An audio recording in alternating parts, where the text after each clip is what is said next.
Yeah, this is Joffrey from Irenic Records and, you know, everything else.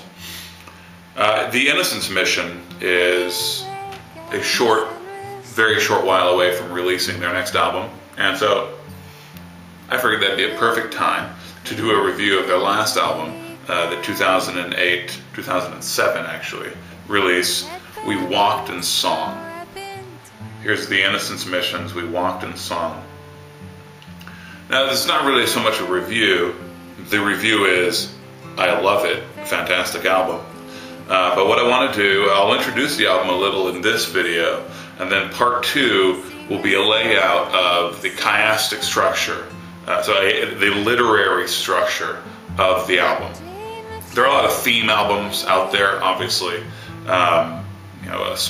albums with story arcs or with the one solid theme running throughout each song.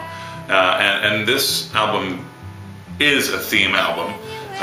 If it has to be one thing, the theme is the death of her father, of Karen Paris's father.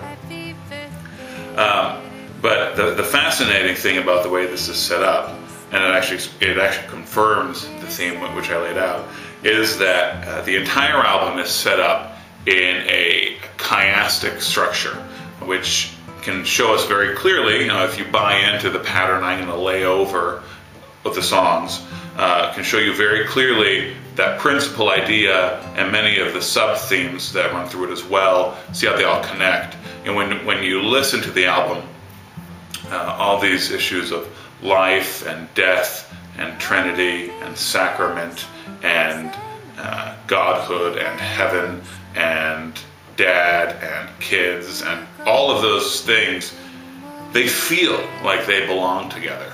But it's not just because they do in creation belong together, and so we feel this sort of link between these things, which is true, that's an aspect of it. But the Innocence mission really I was blown away when I realized the structure they had put into this, that the feeling that you get that the whole album belongs together and holds together actually wasn't just simply arrived at accidentally or because they were in a certain mood while they were writing the whole album, or that the idea of her father's death was just kind of lurking in the background. They very self-consciously, in my opinion, laid out a very tight structure that shepherds you into a certain way of viewing this work of art. So in the next video, what I'm going to do is sort of go through the album song by song and let you know exactly how I think the structure works. The close for this album will be simply to introduce you to the idea of chiasm.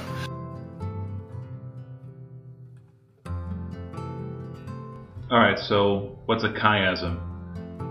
To get that answer, we're going to hit Wikipedia. It's called a chiasm because chi is the Greek X, and so this is basically just, a chiasm is an X-shaped literary structure. So if we look at this picture here, A, B, B, A would be the way that you would read it. And so B would be bracketed by A. A would be at the beginning and at the end. B would be in the middle. And so under the idea of a chiastic structure, B is the central concept. Here's an example of Beowulf in a chiastic structure. So it ends up looking sort of like a V, pointing toward the right. And as you approach the middle, that's when you get to the central idea. So according to this laying out of the Beowulf plot, A is a panegyric for Shield, and A prime is a eulogy for Beowulf. So the beginning is a panegyric, the end is a eulogy, and you can see how those two obviously are connected. B and B prime would be funerals. Shield's funeral, Beowulf's funeral. C and C prime would be a history of the Danes with Hrothgar and a history of the Geats with Beowulf. So this would make D and D prime the central idea.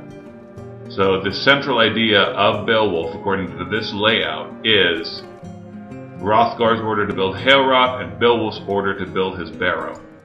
Okay, Okay, so this ordering to build is the central idea. Basically, the kingship of Hrothgar and Beowulf, the passing of kingship even from Hrothgar to Beowulf, is the central idea.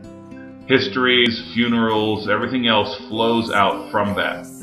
So instead of having the classic plot shape that you learn in junior high, what you're looking at with a chiastic structure is that the central idea is the central idea, and everything before and after sort of builds to that. You can see here is an example of Paradise Lost in an overall large-scale chiastic structure. These can be also done in a very small, but A is Satan's sinful action, books 1 through 3. B is entry into paradise. So C and C prime are war in heaven and creation of the world. So destruction and creation are the central idea. B prime is loss of paradise, which is compared to entry into paradise in B. And A prime is sinful actions by humankind, which correlates to Satan's sinful action. So again, the central idea is destruction and creation. This can be done in a very tight format as well. Bible verses often, like a single verse, will be an example of that, of a chiasm. As in, for example, but many that are first shall be last, and the last shall be first.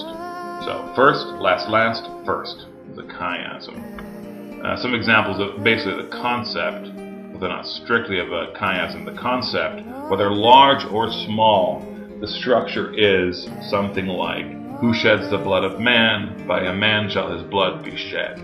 A, B, B, A. Or a John F. Kennedy quote, mankind must put an end to war, or war will put an end to mankind. So that's the idea of a chiasm. And look for part 2 coming up shortly, where I actually go through this whole thing song by song.